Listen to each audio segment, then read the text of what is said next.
Everyone welcome to my another mini blog. आज के तुमको काছে शेयर করুম Guwahati trip part 2। Guwahati trip part 1 এর ভিডিওটা তুমको কাছে শেয়ার করছি। উমানন্দ মন্দিরে গেছিলাম, কি কি করছি সবটাই তুমको কাছে শেয়ার করছি। তো উমানন্দ মন্দির থেকে বাইরে এসে আমরা সোজা এসে পড়ছিলাম কামাখ্যা মন্দিরে। অ্যাকচুয়ালি আমগো মেইন উদ্দেশ্য ছিল কামাখ্যা মন্দিরে পূজা দেওয়া, কিন্তু যেহেতু সকালবেলায় আমরা ট্রেনটা ধরে বাইরে এসেছিলাম শনিবার দিন, তো সেদিনকা কোনোভাবেই কামাখ্যা মন্দিরের গর্ভগৃহতে ঢুকা পূজা দেওয়া সম্ভব ছিল না। তো ওদিন আমরা পূজার দিনটা রাখি নাই, আমরা পরের দিন রাখছি।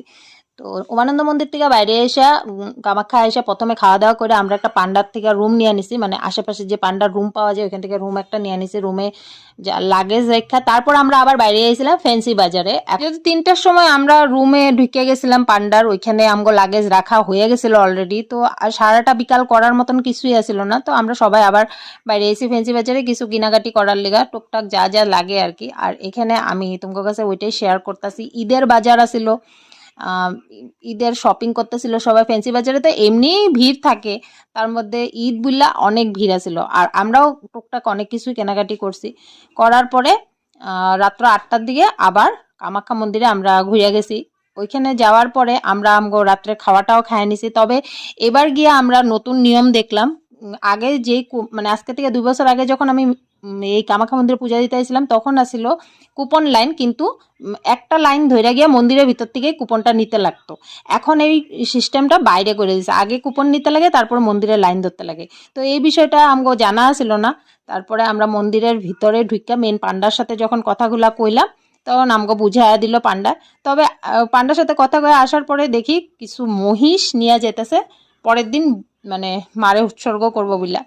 থেকে আসার পরে আমরা প্রায় 1 ঘন্টা মতন রেস্ট নিয়েছি। রেস্ট নেওয়ার পরে ঠিক 12টার সময় উঠতে আমরা সবাই আবার স্নান টান করে রেডি হয়ে গেছি কুপন লাইনে দাঁড়ানোর লিগা।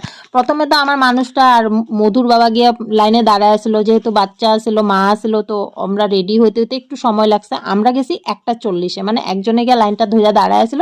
তারপর আমরা 1টা 40-এ গিয়া কুপন লাইনে দাঁড়াইছি। 1টা 40-এর থেকে 4টা পর্যন্ত আমরা কুপন লাইনে দাঁড়াইছি। তারপর 4টার সময় কুপন লাইনটা খুলে দেওয়ার পরে এইভাবে আমরা ভিতরে এসেছি। এই দেখো এখানে দেখতেছো সব কিন্তু কুপন লাইনের লিগে দাঁড়ায় আছে। আর এইভাবে আমরা কুপনটা কালেক্ট করছি। কুপন কালেক্ট করার পর আমাকে 4:30টার মধ্যে কুপন কালেক্ট করা অলরেডি হয়ে গেছে। তারপরে ওখান থেকে কুপন নিয়ে ডাইরেক্ট গেছি গা মন্দিরে লাইন দিতে। এই দেখো আমরা এখন আবার মন্দিরের লাইনে দাঁড়ায় রয়েছি। আর এইখানে মন্দিরটা খুলবো সকাল 7টা, মানে ওইখানে 1টা 40 থেকে 4টা পর্যন্ত। আবার এখানে 4:30টার থেকে 7টা পর্যন্ত দাঁড়ায় রয়েছি। মানে কিভাবে টাইম পাস করছি কি কমু। আর সবার ঠেলা ঠেলি ভিড়, মানে কি কমু, বহুত ভিড় হয়। তবে এখন পূজাটা একটু অন্যরকম ভাবে হয়, আগের মতন ওই হুলুস তুলু করে পূজা হয় না।